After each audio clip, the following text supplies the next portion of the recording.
បាទសូមគោរពជំរាបសួរដល់បងប្អូនទាំងអស់ជាទីគោរពរាប់អានបាទថ្ងៃនេះខ្ញុំ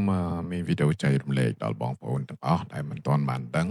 តែបើសិនជាបងប្អូនដឹងហើយមិនធ្វើទេបាទរំលងទៅចោះតែបងប្អូនដែលមិនទាន់បានដឹងបងប្អូនអាចមើលវីដេអូរបស់ខ្ញុំបានហើយអាចសាកល្បងមើលបានបាទអញ្ចឹងខ្ញុំសូមណែនាំ website AI មួយដែលមានតម្លៃធូរថ្លៃបើសិនបើបងប្អូនចង់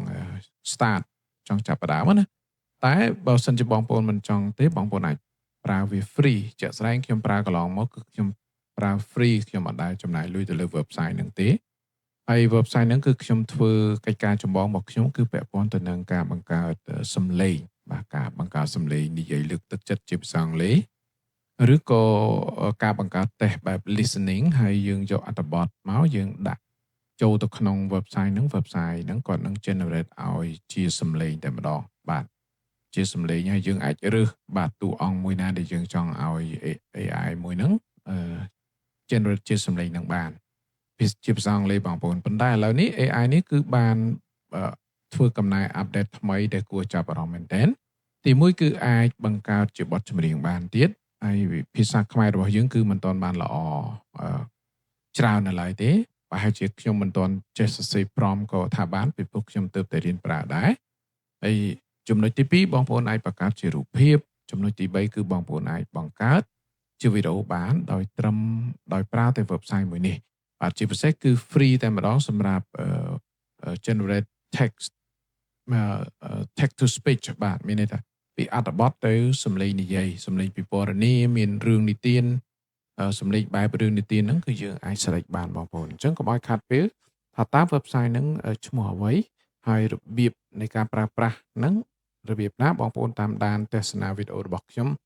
ដូចតទៅតែសូមបញ្ជាក់ថាខ្ញុំទើបតែចាប់ផ្ដើមប្រើនៅ function ផ្សេងក្រៅពី function text to speech ព្រោះ text to speech នេះគឺខ្ញុំប្រើយូរឆ្នាំដែរហើយបាទអស់ទស្សនាទាំងអស់គ្នាបាទកម្មវិធីហ្នឹងគឺឈ្មោះថា Eleven Labs ប៉ុន្តែពីមុនហ្នឹងគឺអត់មានมันអាចធ្វើជាចម្រៀងឬក៏វីដេអូបានទេប៉ុន្តែ Eleven Labs លើកនេះគឺ upgrade មកគឺមានមួយ set តែម្ដងបងប្អូននេះគឺជា app របស់ Eleven Labs ដែលប្រើនៅលើ Windows ប៉ុន្តែបងប្អូនអាចចូល Google មកក៏បានដែរហើយបងប្អូនវាយពាក្យ Eleven Labs មកបាទហ្នឹងបើសិនជាបងប្អូនអត់ទាន់មាននេះបងប្អូនឃើញនេះគឺដាក់ Eleven Labs Software Company យើងคลิกលើហ្នឹងមកបងប្អូនបាទនេះទៅចូល YouTube វិញសុំទោសបាទនេះបាទនេះបងប្អូននេះឃើញទេ Eleven Labs បន្ទាប់មកបងប្អូន log in មកនេះកន្លែង log in យើង log ជាមួយ email របស់យើងបាទ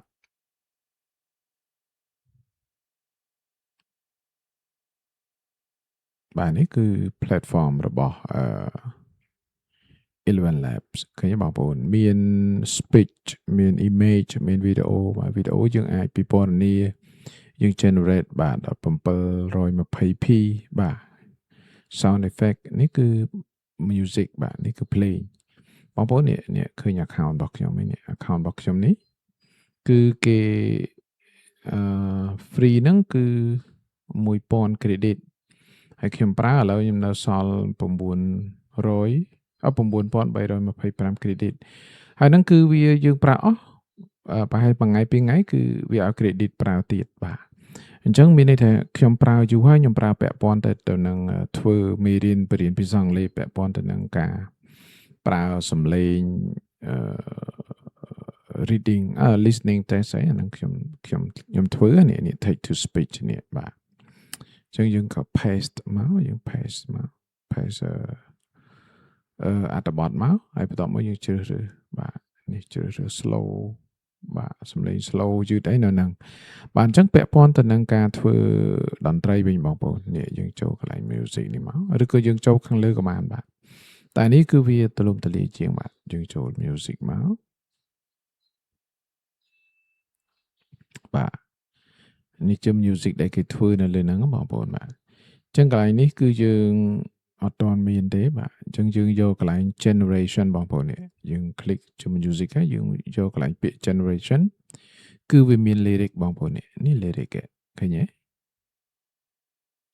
បាទអញ្ចឹងlyric បាទអូខេ lyric នេះគឺបងប្អូនដាក់មកដាក់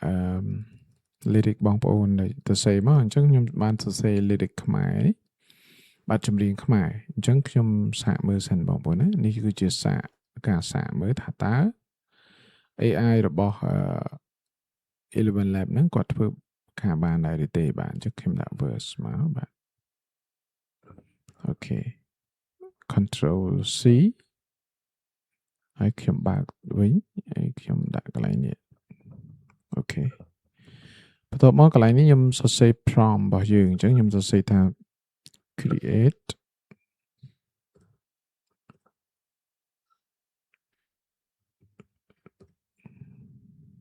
given បាទសុំទោសស្អីខុសបាទ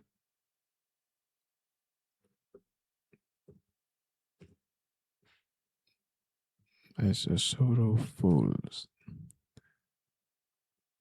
song with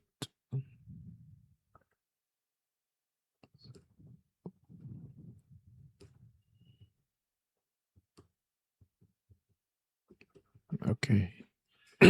ខ្ញុំដាក់អញ្ចឹងណាបាទអីមួយមកបាទឥឡូវចង់ដឹងថាតើនៅពេលដែលយើង generate ទៅយើងទទួលបានយ៉ាងម៉េចដែរបងប្អូននេះគឺ version 2បាទអូខេបន្ទាប់មកនេះខ្ញុំចុចកន្លែងនេះយើងអស់បាទអស់900បាទយើង generate ម្ដងណាអញ្ចឹងខ្ញុំចុចមកបាទចុចកន្លែងហ្នឹងមកបងប្អូនចាំមើលបទចម្រៀងតើច្រៀងភាសាខ្មែរហ្នឹងបានប៉ុណ្ណាដែរបងប្អូនបាទហើយ generate មកហ្នឹងតើសំឡេងហ្នឹងឲ្យទំនុកបទ melody ហ្នឹងបែបម៉េចដែរបងប្អូនចាំមើលនេះមកហើយបាទអញ្ចឹងកាត់ credit អស់នៅសល់ 52% ទៀត credit របស់ខ្ញុំនេះ4820បាទ credit ទៀត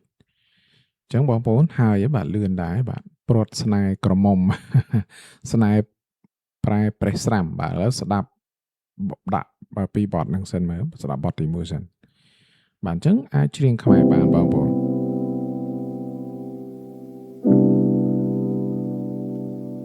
អូសាស្លាប់លែងកណាត់ស្នេហ៍ក៏មុំចិនតាចងចាំទួយខែឆ្នាំក៏នៅចាំដែរតួខ្ញុំស្លាប់ទៅក៏មិនភ្លេចទេស្តែនៅក្តីស្នេហ៍គុនថា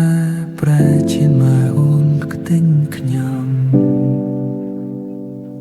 កាលយើងនៅរៀនបាទឥឡូវយើងមកបទទី2វិញបាទបទទី2យ៉ាងម៉េចដែរបងប្អូនចាំមើលណា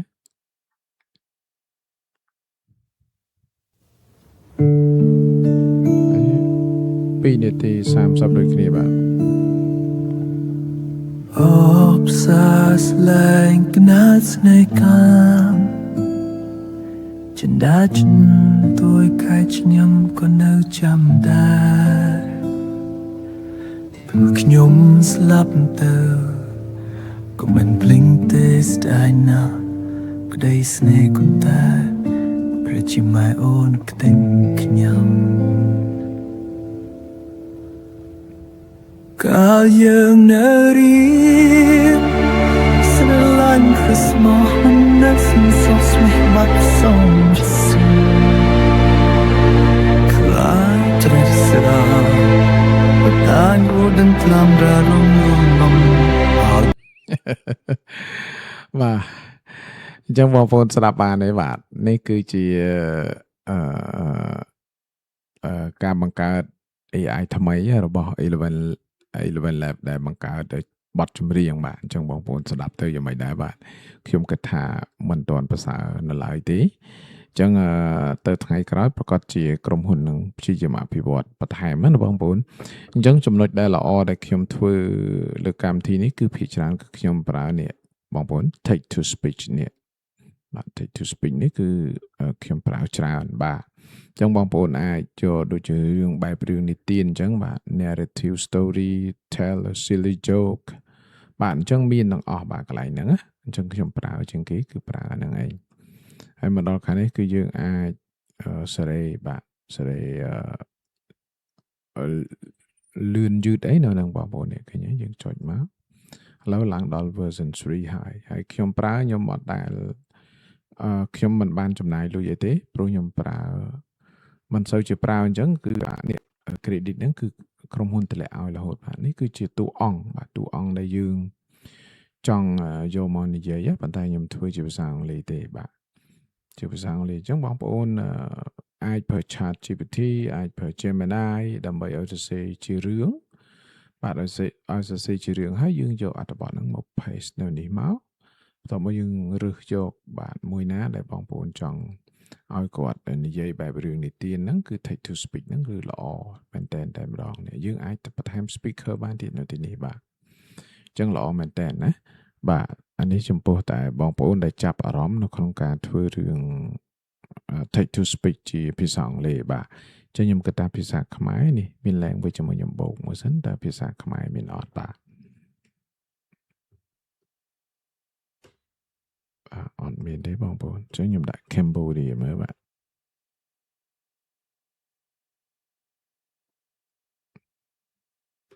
បាទអត់ទាន់មានទេបាទចឹងនេះមានភាសាប៉ុន្តែខ្មែរយើងអត់ទាន់មានទេបងប្អូនបាទ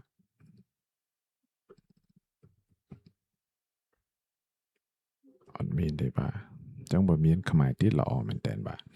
ហើយនៅទីនេះក៏បងប្អូនអាច generate ជាវីដេអូអីបានដែរបាទហើយមួយវិញទៀតគឺតម្លៃរបស់បាទតម្លៃរបស់ថោកធូរថ្លៃបាទសំទោសធូរថ្លៃអានេះ image យើងបង្កើត image យើងពិពណ៌នាទៅហើយយើងចង់បង្កើតវីដេអូបាទយើងពិពណ៌នាទៅឧទាហរណ៍ខ្ញុំដាក់ create a beautiful waterfall ចាំមើលតើគាត់ឲ្យប្រមាណបាទឲ្យមកយ៉ាងម៉េចដែរបាទនេះខ្ញុំយកទំហំ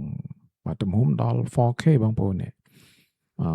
18រហូតដល់ 4K ប៉ុន្តែយើងយកប៉ុណ្ណឹងសោះដោយសារតែយើងប្រើ free បាទចាំមើលខ្ញុំសាកមើលបងប្អូនថាការ generate រូបទៀមទាបាទគឺបងប្អូនគឺយើងទៀមទាលុយបាទនេះគឺជាអានេះ creator គឺតម្លៃ$11ណាក្នុងមួយខែតែបើយើង starter ទេតម្លៃតែ$6ទេឃើញទេដល់ពេល2ខែតម្លៃគិតតែមួយខែ$15អញ្ចឹងបើយើងជាម្ដង2ខែអញ្ចឹងតម្លៃរបស់នេះគឺធូរបាទដល់ពេលនេះបានថ្លៃបាទ business អីគឺថ្លៃបាទអញ្ចឹង starter តែ$6ទេបងប្អូនអាចពិចារណាបានក្នុងការ